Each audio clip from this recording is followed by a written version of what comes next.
Welcome, welcome, welcome. The sun has been out. We've been enjoying ourselves out in the forest, and I couldn't help but think that it was a wee bit like Groundhog's Day. It seems like only a week ago we were walking about in lockdown with the sun out in the forest, and I was looking at scope cameras.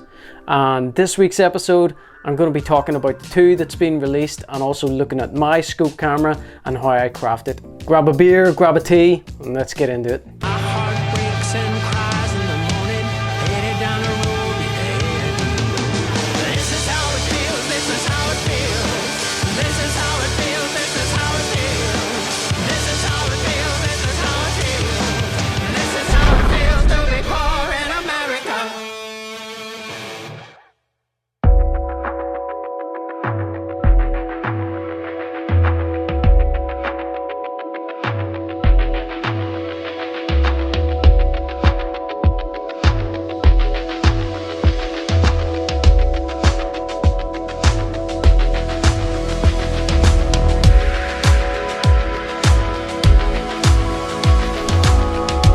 So first up we have Foxeer Legend 4K. It's in a CNC body, which is a big thumbs up.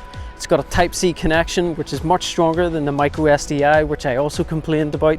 That's a big thumbs up. The codecs are great. It's 4K 30, 2.6K 60, and it also has 100 frames a second in 1080 or 120, which is pretty much 4.5 times slow-mo.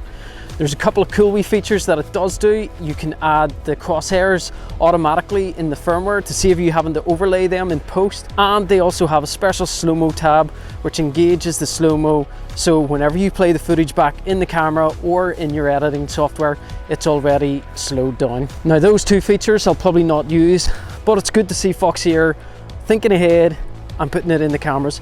That's pretty cool. The lenses come in a 25, a 35 and a 50mm, so it should have quite a lot of people covered. The 25mm is my favorite for one dual. It is quite wide, and 35 you can get away with on one dual, but I prefer using 25 and then zooming in on post if I need to. It also means that with it being that little bit wider, whenever I stabilize it, it's not punching in too much that I don't see the target. So a couple of wee quirks that I don't really like about the camera. First up, Fox Screen tells me it does a mad crop, something like a 2x crop anytime you use 1080. That means my 25mm lens will actually be a 50mm lens, and a 50mm lens will actually be a 100mm lens, which is just way too zoomed in for my liking. They need to sort that out in a firmware before I think about buying that camera. Second thing I don't like about the camera is the electronic stabilization. It's only in 1080-60.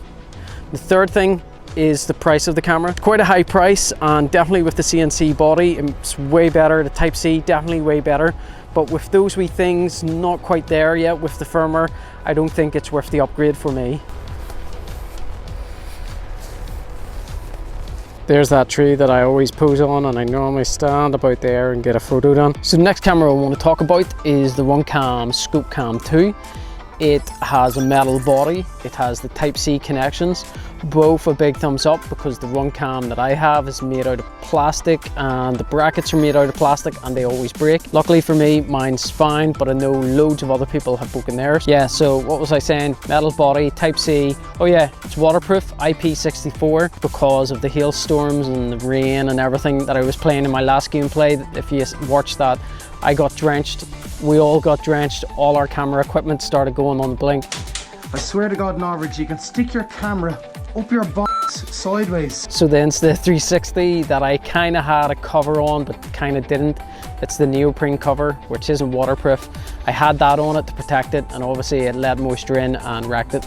So IP rated cameras, definitely a thumbs up. GoPro have been doing it now for quite a while, so it doesn't seem like a big thing. As far as I know, this is the first time a scope cam has been properly waterproofed, so that's good.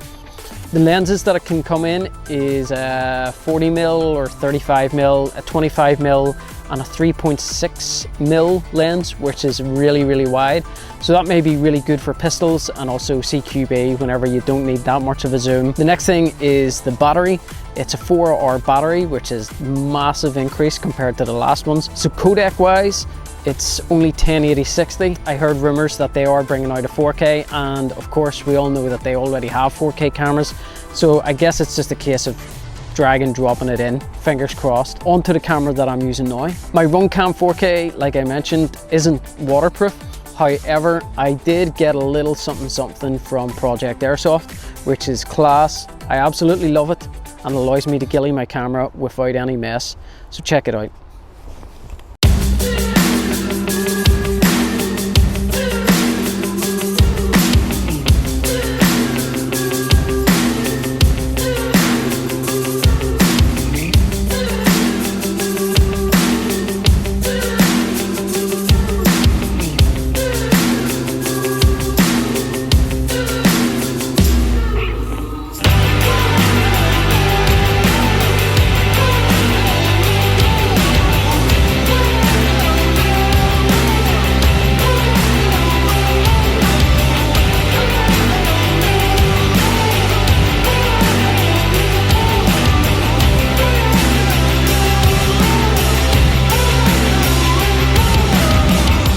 The Runcam 4K is far from perfect, but it does 4K 30, it does 2.6K 60, so it's pretty much everything I need codec wise. I don't need to rely on battery runtime too much because I use external batteries. The micro USB used to be an issue, but now I've got this case with the protector around the sides and the magnetic swivel cable. I'm not too concerned about it. I'm not too worried about the lenses getting smashed out as they are fairly cheap to replace and I have spares here. So the next issue was dealing with the waterproof. This case seems to offer quite a bit of protection, but with the layer of plastic super glued in, it should definitely cope with a little bit of rain. And there you have it, the ScopeCam's pretty much done. Some raffia, custom coloured cottons, halo screen. I think it's ready for a test.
Are you lost?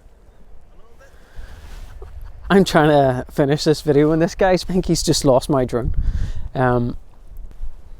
You're running out of battery, are you? No, I'll push return home.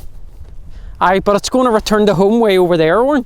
In conclusion to the 2021 scope cameras then, I said I'm not going to buy either of the new cameras because my camera's really good at the minute. It's got the waterproof, it's got the codecs, it's got the battery, it's got the protection, so I don't really feel the need to upgrade. The price on the ScopeCam 2 is really good, but the 1080/60 really puts me off. It means that it's going to double your shutter, which means that it'll be less good in the dark. But if the 4K version comes out and it's 4K 30, then I think it'll be worth it. There's a few wee features on that camera that no one's really talking about. With the normal screw, you need a screwdriver or a coin or something like that, whereas this here has a designated thumb screw, which is really easy to grip. The second thing that I really like that nobody's talking about is the vibration warning. Whenever you start a recording or stop a recording, the camera actually vibrates, and it also vibrates whenever it's low battery. I think below 8% it gives off 4 warnings of a 30-second vibration. I tend to switch the beeps off on the camera so then it doesn't give my position away, so the vibration is a really nice touch. Anyway, I'm away to finish this walk. Enjoy, stay safe, and peace.